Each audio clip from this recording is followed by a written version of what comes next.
こんにちは。これより旅行インワンダーランド横尾忠則の不思議の国をご案内させていただきます。横尾忠則現代美術館の平林と申します。この展覧会はタイトルから連想される通り、ルイス・キャロルの小説不思議の国のアリス、そして鏡の国のアリスから着想を得ています。とはいえ、横尾さんの作品にそうそうアリスは出てきませんし、横尾さんとアリスがどうつながるのだろうと疑問に思う方も多いと思います。この展覧会では横尾作品の中の不思議だとか不条理だとか狂気、そういった要素にアクセスするための装置としてアリスの物語をお借りしました。展覧会は3つのパートから構成されています。第1章が不思議の国、第2章が鏡の国、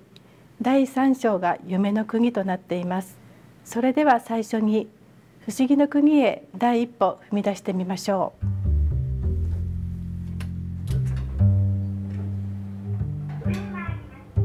第一章不思議の国のテーマは異界、冒険、不条理です。不思議の国のアリスではアリスが白ウサギを追いかけて穴に飛び込むところから始まります。こちらの作品脈絡では女の子が窓の外に飛び出しているようです。こちらにエグジットと書かれています。そしてこの窓の形、下の記号などを見ると飛行機の中なのでしょうか。少し怖いような気もしますが、これから何かが始まりそうな予感がします。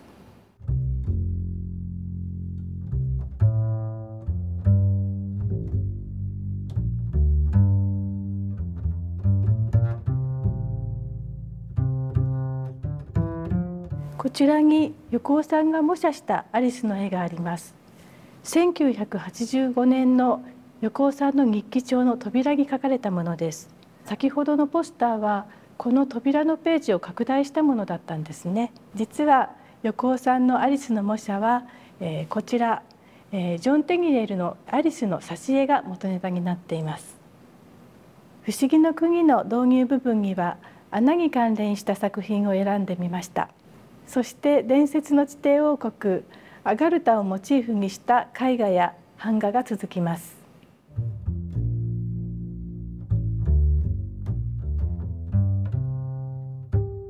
横尾さんの作品には穴を描いたものが多くあります。例えばこちらでは洞窟が描かれていますし、こちらの洞窟には耳の穴が描かれています。そしてこの先には赤ちゃんが生まれてくる参道なども出てきます。横尾さんが描く穴というのは異界につながるトンネルのような役割をしています。こちらの作品で洞窟を覗いている3人の少年が描かれています。彼らは江戸川乱歩の小説の登場人物で新宝島という冒険小説の挿絵に出てくる少年たちです。こちら海の中を描かれた絵なんですけれども、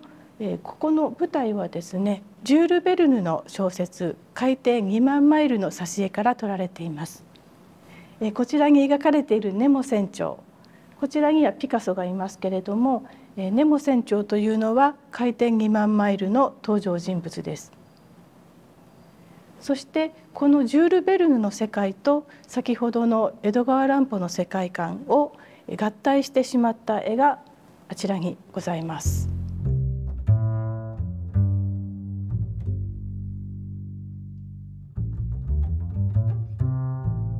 こちらの絵には横尾さんが子どもの頃に愛読していた冒険小説の世界が詰まっています。ここにいる3人の少年たちは先ほどの江戸川乱歩の新宝島から出てきた子どもたち、そしてこちらのワインに乗った少年の姿、こちらは山川惣治の少年王者からの引用、そしてこの全体の海中の風景ですね、これはジュール・ベルヌの海底2万マイルの挿絵から引用されています。横尾さんの不思議の国を穴、地底王国、洞窟、海の中というふうに見てきましたが、次の舞台は宇宙です。横尾さんが宇宙を描かれる場合、このように赤い夜空を描くことが多いんですね。それは横尾さんが子どもの頃に見た空襲で染まった遠くの空に由来するものということです。宇宙を描いた作品の中には天使や宇宙人もよく登場します。例えばこの作品では中央に大きくエンジェル、天使が描かれています。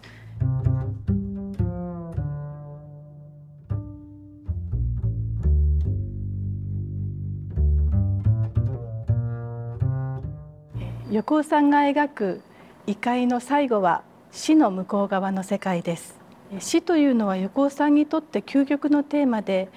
ある意味横尾さんの作品には全て死の世界が描かれているとも言えるかもしれません。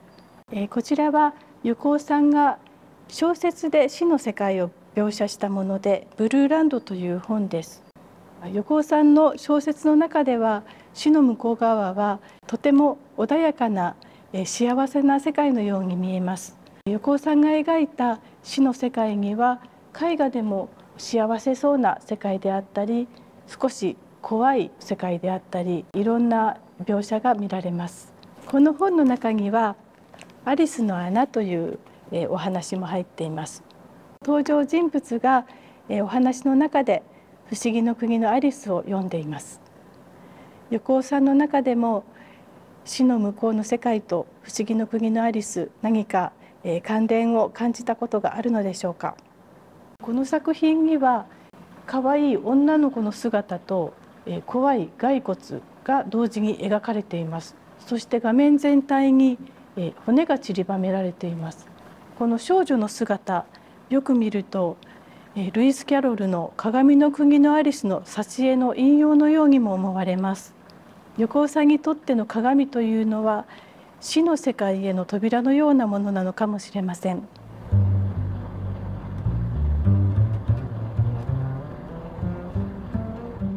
この第一章の展示室の中ほどに何やら音のする不思議な空間があります。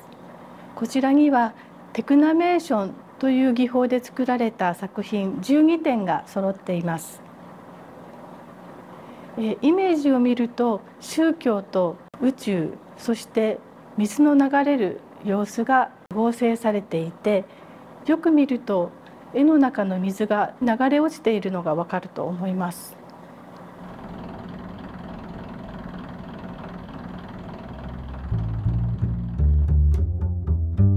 不思議の世界を一周して戻ってきました。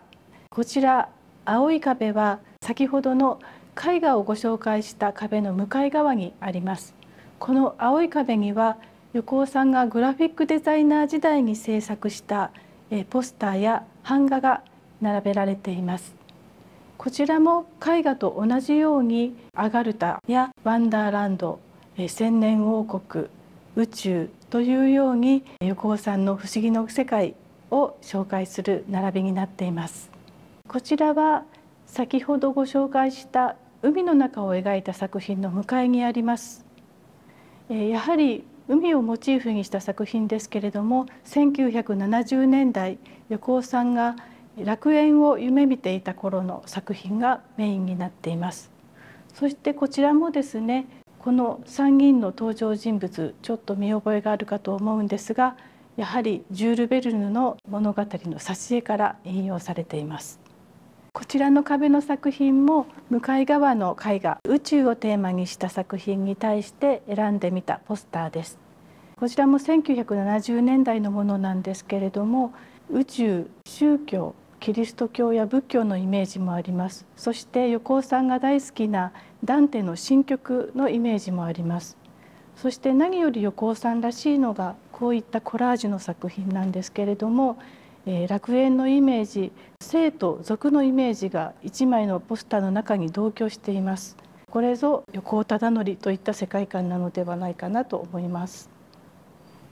第一章の最後にはアリスとシュルレアリスムというテーマで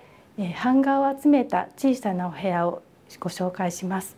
こちらはマックス・エルンストというアーティストの作品に横尾さんが触発されて作った版画の2点です。他にもこちらにはジョルジョ・デ・キリコの作品を引用した版画、こちらの壁には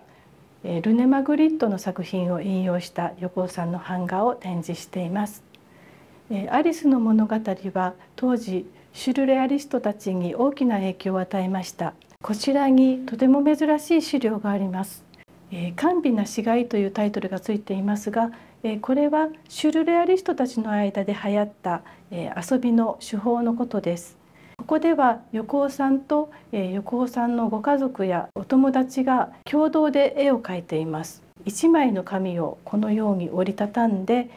他の参加者が描いた部分を見ないようにそれぞれがつなぎ目を頼りに絵を描いていくという遊びに発展しました。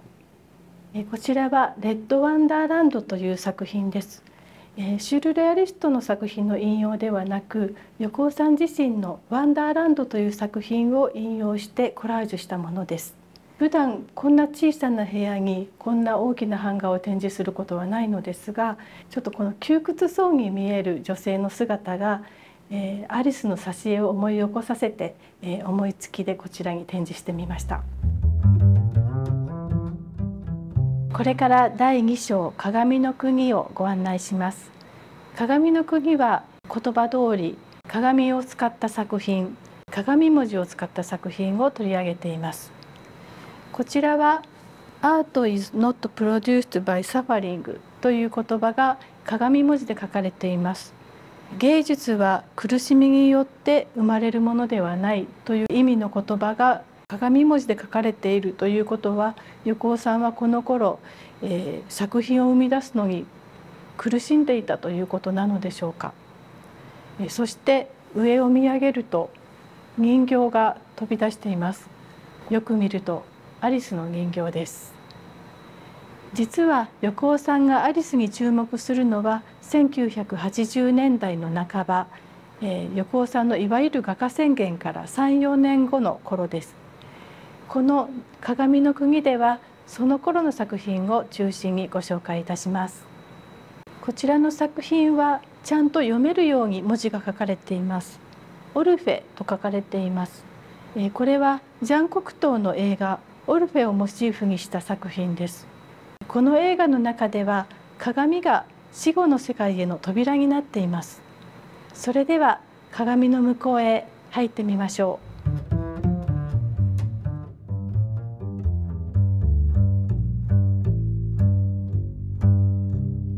こちらの壁には鏡の破片が貼り付けられた作品が並んでいます。1985年パリビエンナーレに出品された作品が中心になっています。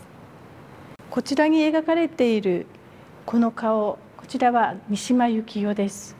そしてこちらに見られるのは日本の神話をモチーフにした作品です。横尾さんは三島さんが亡くなる前に日本を忘れるなと言われた言葉がとても印象に残っていて、パリビエンナーレに出品する際にその言葉を思い出したというふうに語っています。こちらの作品も同じ年1985年に作られたものです。パリビエンナーレの後、サンパウロビエンナーレに出品するために制作されました。横尾さんが画家転向後初めて個展をしたのが1982年のことなので、それから3年後にはもう海外から画家として招待されたということになります。当時人気絶頂のデザイナーだった横尾さんがそれまでのデザイン手法を全て捨てて全く新しい手法で絵画を始めたということは当時話題になりましたが、その評価の中には辛口のものもかなりあったようです。美術の専門教育を受けずにデザイナーになり、さらに画家に転身した横尾さんは古今東西のさまざまな画家の作品から独学で多くのことを吸収しました。すでにグラフィックデザイナーとして成功していて、仕事で海外に行く機会も多かったため、当時ヨーロッパで注目されていた同時代の作家、特に新表現主義の絵画を間近で見て刺激を受けたりしていました。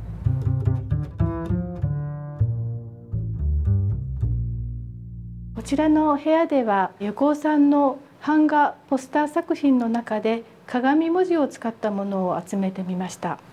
こちらに横尾ズ・ビラ・クルエル・ワールドというふうにタイトルが入っていますけれども、こちらの版画ですね、横尾ズミラクルエルワールドと書いてありまして、その言葉を引用させてもらいました。それではまた一つ上の階に上がりまして、第3章夢の国をご案内します。アリスの物語には不思議の国、鏡の国はあるのですが、夢の国はありません。ただ不思議の国も鏡の国もどちらも夢の中の出来事だったというオチがついていますので、今回の展覧会では夢の国を追加させてもらいました。横尾さんは1970年頃から夢日記をつけています。その横尾さんの夢日記はこのように本としても出版されています。今回の第3章夢の国では、この夢枕のために描かれた42点の夢のお話と、この表紙のための絵合わせて43点の原画をすべて公開しています。例えばこちらの夢枕11、どうやら舞台は横尾さんの故郷の西脇の小学校の教室のようです。横尾さんは何人かの男を切らなくてはいけないという状況になって、その最後の人がこの男性。頭頂部に日本刀を置いて手に力を入れて押すようにずっと切っていくと、男が真っ二つに切られていきます。そして右上の方に骨盤が描かれているのですが、腰のところまで刃を下ろしたら、そこでコツンと音がして刃が骨盤にぶつかって止まったという記述があります。その後もう一度力を入れて骨盤を切り落として男を真っ二つに切ったという夢なのだそうです。この夢枕のドローイングの中では寝ている横尾さんが描かれています。そして夢の中の横尾さんは黒のシルエットで描かれています。この第3章では夢枕の他に1点だけポスターも展示しています。こちらの箱根温泉のポスタ